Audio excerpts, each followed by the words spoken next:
So, I got a DM on Discord from the Paradox community manager, and I will confess I was a bit worried when I saw it, but thankfully it was just him pinging me to say he recently watched and enjoyed one of my video essays, this one in particular.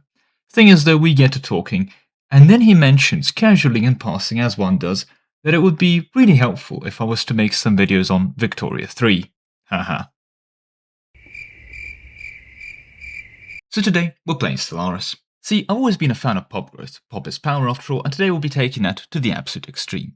How? Well, let's go over some basics first before we do that, just so we're all on the same page. For the average normal empire, for your normal organics, to be more clear about that, because there's robots and all the other things, but yes, for your average normal empire, your base pop growth rate is 3. Now, this base growth rate of 3 can be changed through, there's a whole logarithmic pop growth thing, which we'll be ignoring, but we don't need to get into all of that. But there are things that can increase your pop growth rate, right? So for example, in government and ethics, your level of xenophobia increases your pop growth or assembly speed by either 10% or 20% if you're fanatically xenophobic, right? You can also pick up certain traits that can give you pop growth. There's actually quite a few in the game, but off rip you only have access to rapid breeders for the average organic species, right? So that's also another 10% pop growth speed, that's nice. But as you may notice, one of the problems you have with all these percentage modifiers is that it's not trivial to get to plus 100% pop growth speed, and then once you do, you go from 3 to 6. And if you're trying to get like 100 pop growth rate, you're going to be stacking an obscene amount of these pop growth modifiers trying to get to that like 100 pop growth speed, and you're going to get nowhere near because you're going to need like thousands of percentage increases because that base rate of 3 is so pathetic. So we need to change our approach. And for that, we're going to need trees. Or, well, not necessarily trees, but any kind of things that can do the budding trait. And let me elaborate.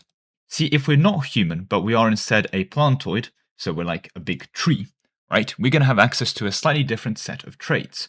One of which is not invasive species, although that's a pretty cool trait. But importantly for us is going to be the budding trait, which I'm going to find here right now. Now, budding is a replacement trait for rapid breeders, and what it does is that every 100 pops working on the planet that exist produce monthly organic pop growth. And 0.02 for every 100 pops actually isn't great, but there's a better version of this trait. And it is around the better version of this trait that I've made an entire build around. What do I mean? Well, let me load up said build. So here I have the Ganvian Hive. They are organic, hive-minded, communal, budding, docile, weak, non-adaptive chaps. Let's go through the planning for this one.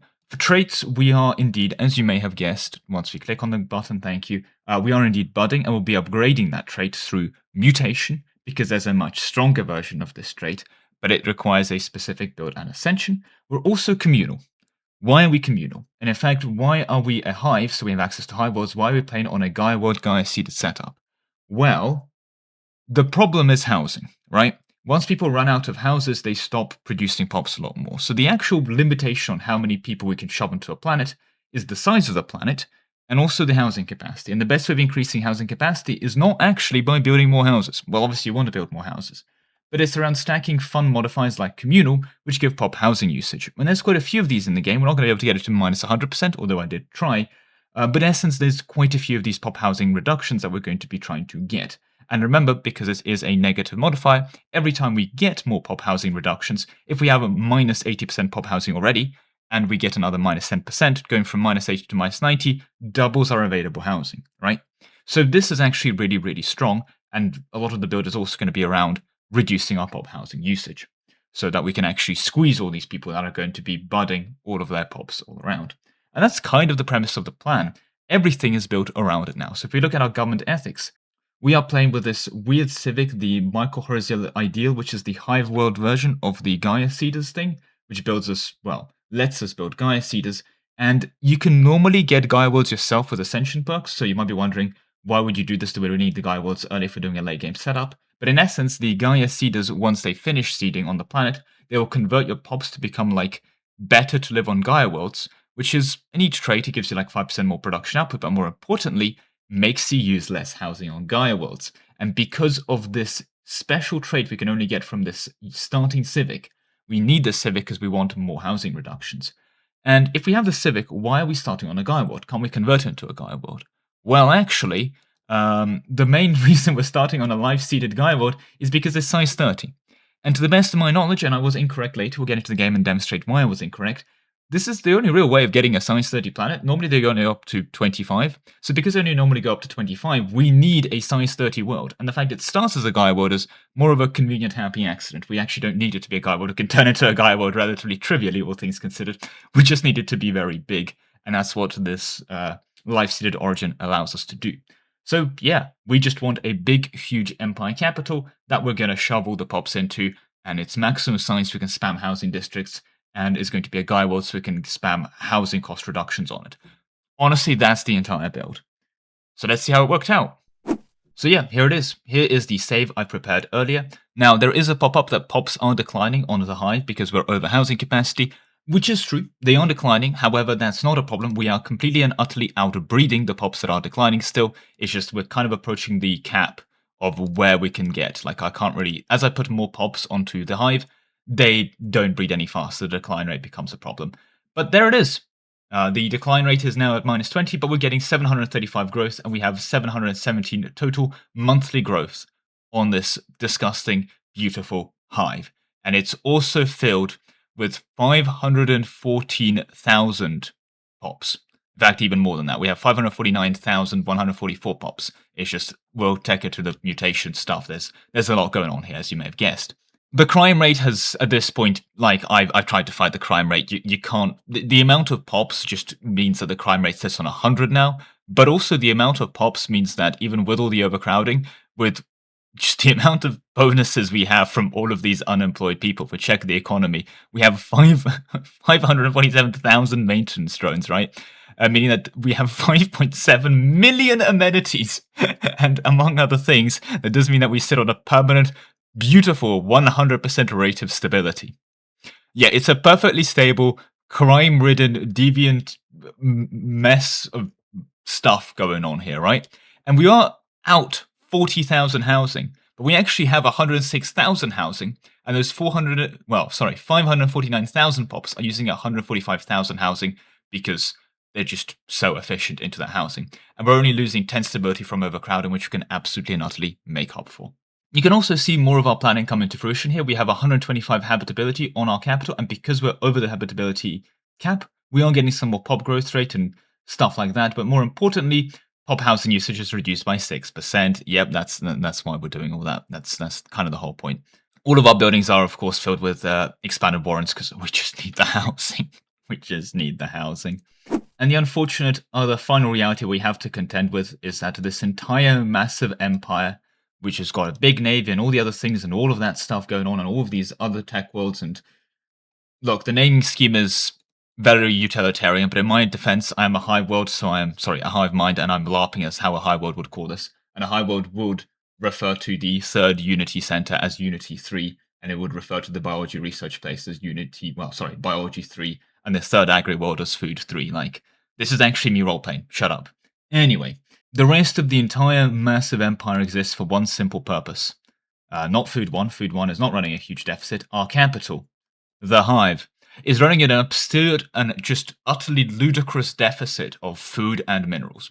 Now, why does the mineral deficit exist? Well, because I have a civic thing called natural neural networks, which means that all of these unemployed pops produce ludicrous amounts of science, almost 6k science in total from all of our unemployment, which, for those that have been out of the loop of Stellairs, is a stupid amount of science because they've nerfed all of the science sources. For example, a research laboratory makes a lot less science. If we were to replace one of these expanded warrants with a research lab, would probably have a lot of issues. Yeah, this research lab building would make 4 of each science. Yeah, that's not great compared to the literal thousands we're getting from our swarms of unemployed maintenance drones. So yeah, that's just kind of overtaken all of our science demands. Even planets dedicated to science, let's say Biology 2, which is just dedicated to biology research, is doing 783. And it's a good research world, right? I mean, it's not very big, but it's got the Titanic Life research modifiers. It's got a bunch of the buildings that give us extra research output. All of that stuff is very well optimized for, I mean, it's a tech world for one thing, right? It's optimized well for biology output, and it's doing less than half than what our capital is doing. Yeah, our sectors got messed up. I'll mention that in a second, but the long and short of it is this is utterly stupid, but also stupidly expensive. This isn't actually a good strategy because we have to address the elephant in the room. The rest of the empire is just in a huge state of constantly pumping resources into the Hive because it just consumes food like a voracious beast and consumes minerals on, again, a level that is pretty untold. I have in the Eye of Hawking over here a matter decompress I'm trying to upgrade, and that's still nowhere near to help me offset my insane mineral deficits from the Hive. Like, I'm having to siphon off a black hole and feed its minerals into the Hive because it's just, again, consuming resources on an absolutely stupid level, right? Like this 6,000 food. That's dedicated agri-worlds do not produce this much food. Like, this agri-world is only doing 3,000 food, and it's, if I'm not mistaken, yes, max habitation district with climate, extra percentage food output buffs on an economy that is devoted purely for the output of food. Like, it's outputting a great amount of food. Look at all those percentage modifiers. That's so many percentage modifiers. We've really optimized for food output. And we need like multiple of these just to feed the Hive. Not even the rest of the Empire, just the Hive itself. This is not a good strategy. This is a huge detriment onto my society, keeping this withering mass of just a breeding ground afloat. However, it is funny, because indeed the pop growth rate is absolutely and utterly ludicrous. So how is this achieved? Well, if we go into the species tab, it's there is an ascension. Not with trade. Oh yeah, also, of course, all the unemployed people create a stupendous amount of trade, so that's just kind of all that solved. But no, if we go into the Unity, mutation. I can't find it top of my head right now, which is a bit awkward, but basically, trust me on this one. One of the things that mutation allows you to do is when you find genetic material from space creatures, which is really cool, you can adopt it into your own genetic code. Yes, we're looking for polymelic. The entire build is around this trait, the upgraded budding, which instead of 0.02 gives you 0.1 for every 100 pops working as a slave or better. This requires a mother Tyankey thing, and I'll be honest, when I was reading the code initially, the way I thought that it worked was that you can get all of these traits that are normally locked behind killing a Leviathan in space, but actually you need to have the Ascension and kill the Leviathan in space. So when I found the Tyankey mother thing, I was like, oh, this is actually very annoying. I don't need it. I got very bad RNG because I could have got another space monster that would be more useful. But actually, it was perfect RNG because I needed the space monster to do this build. So that all worked out perfectly for me. So massive thanks to the RNG on that front. But yeah, the entire build is basically just this one trait and then stacking housing cost. Massive shout out to Communal, which we've had to keep, although unfortunately Communal did slightly screw me over. Why? Because I cannot remove positive traits with mutation, but if I was to create a template, yep, I could have become shelled. Now, normally, shelled is locked behind, requiring you to be a aquatic thing. So normally you can't have shelled and you can't have budding. But the whole thing with the mutation is that it lets you have both budding and shelled because it removes the requirements of being a molluscoid or necroid species and allows you to get all of the traits at the same time. So I can technically get flight traits like Spatial Mastery, which is normally reserved to avians, but I can't get shelled. Why? Because I can't get rid of Communal, and shelled is not compatible with Communal, and they sort of given me an extra minus 20% pop housing space and made all of this perfect. So if I was going to do this run again, I would not pick up Communal and pick up shelled, and it's sort of been insane. I would have had so many more pops to my planet. You know, I also would have had a lot more pops to my planet. Yeah, Stellaris is kind of a rogue game when it comes to RNGs and getting like 1 in 15% chance of something stupid. Not like a 1 in 1,000, but turns out, with the Astral Rifts, you can get an Astral Rift that takes you to the center of the galaxy. It's a very cool story. I'm not going to spoil it, and it was a bit annoying because they ended up declaring war on me and messed up all my sectors because they burned out my capital to the ground. That was the whole thing. We don't need to go on that tangent. Don't worry about it. It's been officially expunged from a record. But these bastards have this planet that I've not colonized entirely out of spite, and it's size 40. They just have this lying around, and I can't restart and guarantee also rolling these guys because I think they're literally a 1 in 15 if I'm not mistaken, because if I was to restart, I'll need to roll them again, and I would need to roll the Tyankey Matriarch to be able to do this entire build again. And I mean that's a stupid amount of RNG because you don't find it early. Astral Rifts requires like 250 years into the game to be able to see if you've rolled it, and then the Tyankey Matriarch requires you to do quite a bit of exploration to see if you have access to it, because mine spawned like somewhere over here or something stupid. I can't remember exactly where, which meant that I could have not had access to it. If I got cut off with these guys and they out-expanded me, and they grabbed Zotar, for example, this entire northern segment would have been locked off to me, including the Matriarch, right?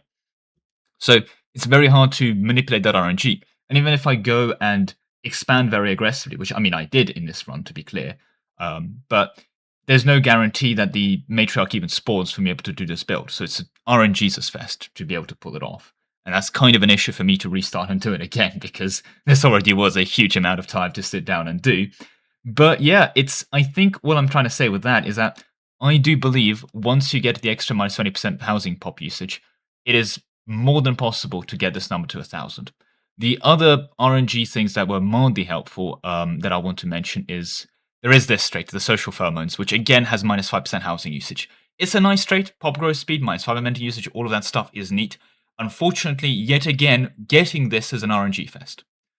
So I managed to get it this run.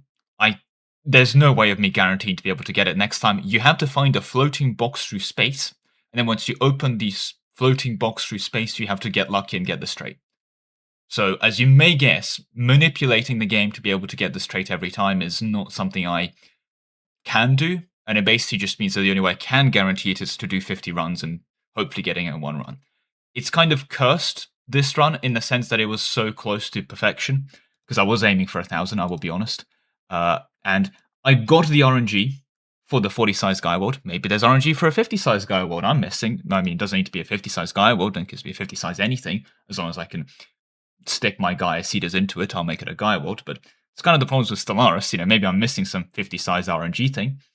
But I now know I need to roll the matriarch. I now know I need to roll the social pheromones. Well, maybe I don't need to roll them, but it'd be nice to roll them. There's so many RNG things that need to line up. It kind of becomes very hard to plan it because a lot of it just becomes get lucky. Like the Galatron, for example, is rather famously a very, very strong relic in this game, but you literally have to go gambling to try and pick it up, and good luck with that. But yeah, that's the run. The planet containing a ludicrous crime rate that is almost entirely unbeatable. Perfect stability, well over 100% stability over here. A just mind-bogglingly ununderstandable amount of amenities provided on this planet that has no housing, and a ludicrous crime rate. No unemployment. Sorry, no employment opportunities. Everyone is working as well. The only real people that can work here is the very overtired 200 Hunter Seeker drones, some logistics and synapse drones, a couple criminals, and then everyone else is a maintenance drone unemployed. Getting a stupid, and I do mean stupid amount of pop growth speed. Is it a point of absurdity? Yes. Is it very funny for me? Absolutely. Is this a good strategy? No. I mean, again, you're printing trade value from all the unemployment, sure, from all the maintenance drones, but at the same time, there's better ways of printing trade value, and there's better ways of printing pop that doesn't involve running a horrendous deficit like this. But is it fun? Abso-goddamn-lutely. So, you know what? I've enjoyed this run, and I hope you enjoyed this video as well, because unfortunately, that is all the time I have for you today. Thank you very much for watching, with a special thank you to Ark, Solus, Lemon, Lozendika, Nikastan, Hatan, Star72, The Awesome Rabbit, Best for Gaming, Grabmil, Flavia, Leberule, W. Sov, Anthony35, AC Napa, Conspiracy Pizza, Yukata, Danray, Marvi, Jack, Roland, Sotanen, Andrew Black, Nebula, Zentronic, Twinit, Aquabird, Yakaman, Barak, Lord Swarfin, Taekvon, Klovkog, and Ollinger.